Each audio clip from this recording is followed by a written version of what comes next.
Hi hello welcome to cricket మావా. Australia Melbourne fourth test లో కాస్త ముందంజ వేస్తుందా అనుకున్న టైంకి బుమ్రా ఎప్పుడైతే వికెట్స్ తీశాడో ఓకే, ఈ డే వన్ షేరింగ్ అయింది అన్నట్టుగా అనిపిస్తూనే కాస్త ఆస్ట్రేలియా అయితే బెటర్ ప్లేస్ లో అనిపిస్తుంది. ఎప్పుడైతే టాస్ గెలిచి ఆస్ట్రేలియా వాళ్ళు టీంలో 2 చేంజెస్ చేశారు.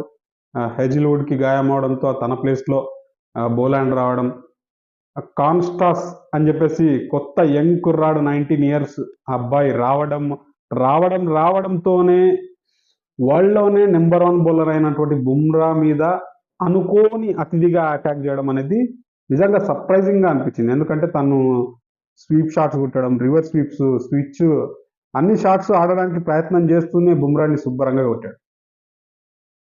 వరల్డ్ క్రికెట్ లో ఇప్పటి వరకు బుమ్రా 4000 ప్లస్ బంతులు వేసిన టెస్ట్ మ్యాచ్ క్రికెట్లో ఇప్పటి వరకు బుమ్రాని ఒక్క సిక్స్ కూడా ఏ టాప్ బ్యాట్స్మెన్ కూడా టెస్ట్ క్రికెట్లో సిక్స్ కొట్టలేదంటే అర్థం చేసుకోవచ్చు బుమ్రా లైన్ అండ్ లెంత్ ఎంత బాగుంటుంది. అలాంటి లైన్ అండ్ లెంత్ ఉన్న బుమ్రాని ఒకే ఓవర్లో 2 సిక్సర్లు కొట్టాడు ఈ కాన్స్టాస్. ఇతడు చాలా వేగంగా అద్భుతంగా ఆడాడు.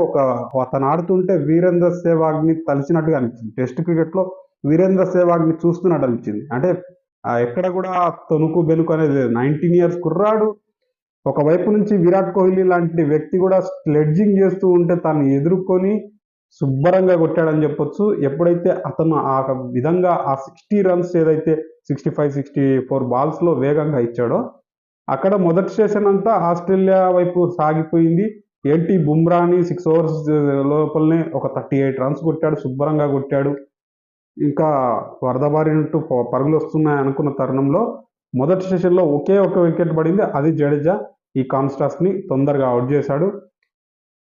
అతడు కనుక ఇంకా సేపు ఉంటే ఇంకా బెటర్గా ఉండేది ఆస్ట్రేలియా. కానీ అతడు అవుట్ అయిన తర్వాత ఎప్పుడైతే సెకండ్ సెషన్లో ఒకే ఒక వికెట్ పడింది, అది ఉస్మాన్ ఖవాజా వికెట్. ఉస్మాన్ ఖవాజా కాస్త పరుగులకు వెళ్తూనే కాస్త బాల్ రాకముందే ఎప్పుడైతే బుమ్రా బౌలింగ్లో షాట్కి ప్రయత్నం చేశాడో రాహుల్కి అవుట్ అయిపోయాడు.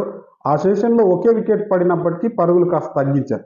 మొదటి సెషన్తో పోలిస్తే బౌలర్స్ మన వాళ్ళు కాస్త రిధంతో వేసి కాస్త బెటర్గానే ఇచ్చారు. 64 రన్స్ వచ్చాయి. మొదటి సెషన్లో ఏదైతే 112, 130 వరకు ఏదైతే పరుగులు తీసుకొచ్చారో ఆ పరుగులు తీసుకొచ్చిన తర్వాత అబ్బో ఏంటి ఇది ఎలా సాగుతుంది, ఇంకా బెటర్గా కొడతారా ఏంటి, సెకండ్ సెషన్లో వికెట్స్ పడట్లేదు అనుకుంటున్నాం.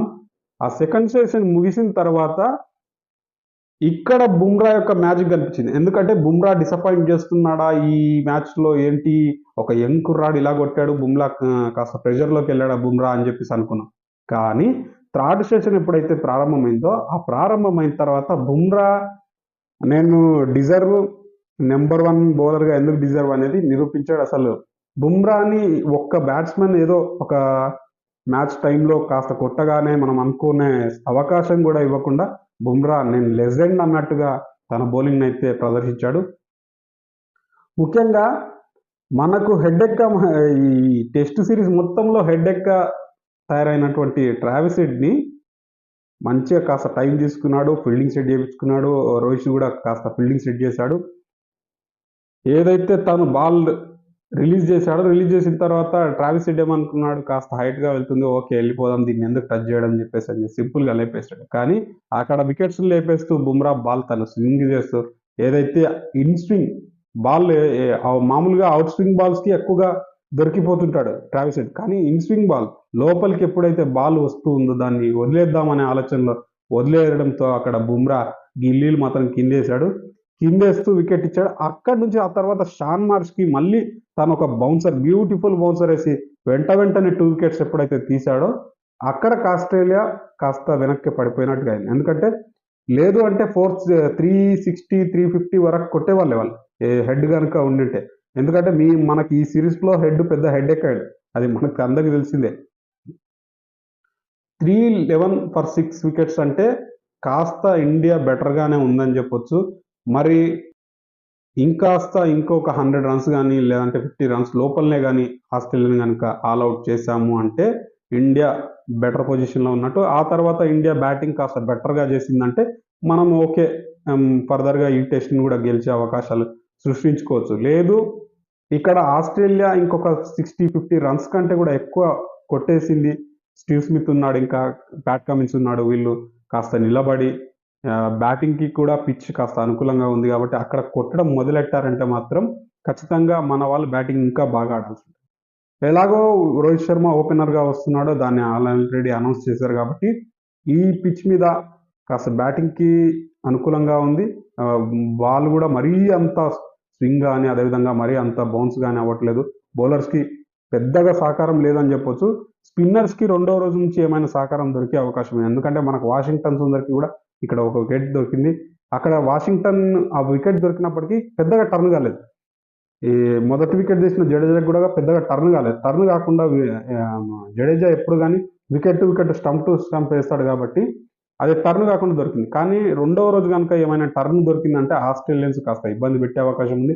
అదేవిధంగా ఆస్ట్రేలియన్ సీమర్స్‌ని మన వాళ్ళు చాలా జాగ్రత్తగా ఎదుర్కొంటూ బాల్ కాస్త పాత పడింది అంటే మాత్రం ఈ పిచ్ మీద కొట్టడానికి శుభ్రంగా వస్తుంది. బ్యాటర్స్ పండగ చేసుకునే అవకాశం అయితే ఉంది కాబట్టి మన వాళ్ళు కాస్త త్వరగానే వీళ్ళని ఆల్అౌట్ చేసి రెండవ రోజు మనం ఉదయాన్నే లేసేసరికి కూడా అందరిని కూడా వికెట్స్ మిగిలిన 4 వికెట్స్ తీసేసి మన వాళ్ళు బ్యాటింగ్ ప్రారంభిస్తే రోహిత్ శర్మ అదేవిధంగా జైస్వాల్ కాస్త నిలబడి కాస్త ఓపెనింగ్ పార్ట్నర్షిప్‌లో కాస్త పరుగులు ఇయ్యాల్సిన అవసరం అయితే ఉంది. మరి రోహిత్ శర్మ మిడిల్ ఆర్డర్‌లో ఫెయిల్యూర్ అనేది కనిపించింది కాబట్టి తను ఏదైతే రాహుల్ కోసం తను త్యాగం చేసి మిడిల్ ఆర్డర్‌లోకి వెళ్ళాడో మళ్ళీ తను ఓపెనింగ్ స్లాట్‌లోకి వస్తున్నాడు కాబట్టి ఆ స్లాట్‌లో కాస్త వేగంగా ఈ కాన్స్టన్ ఏదైతే కొత్త కుర్రాడు శామ్ కాన్స్టన్ కొట్టినట్టుగా కాస్త రోహిత్ శర్మ తన అటాకింగ్ కనుక బౌలర్స్ మీద మొదట్లోనే చూపించాడంటే కాస్త ఆస్ట్రేలియన్స్ ప్రెషర్‌లోకి వెళ్ళే అవకాశం ఉంటుంది కాబట్టి ఆ అవకాశాన్ని రోహిత్ శర్మ సృష్టించారు.